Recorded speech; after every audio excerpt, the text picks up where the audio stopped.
Hello hi बोलो। कैसे हैं आप सभी? मेरे साथ फोटो खिंचवा लो, मेरे साथ फोटो खिंचवा लो। अच्छा चलिए फोटो खिंचवा लो।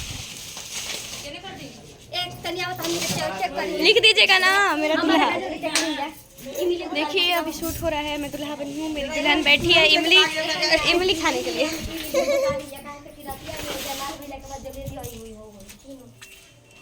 वेट चाहते हैं। मम्मी मम्मी कैसे लग रही हूँ? कैसे लग रही हूँ? Thank you. मेरा परीक्षावन हो गया।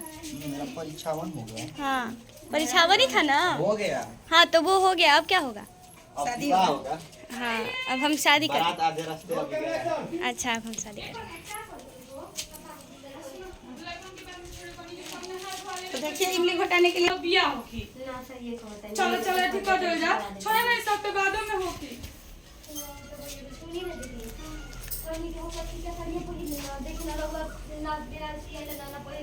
ठीक भाई हूं ना हटे। चलिए हम यहाँ पे एंड करते हैं, अभी शूट है मेरा।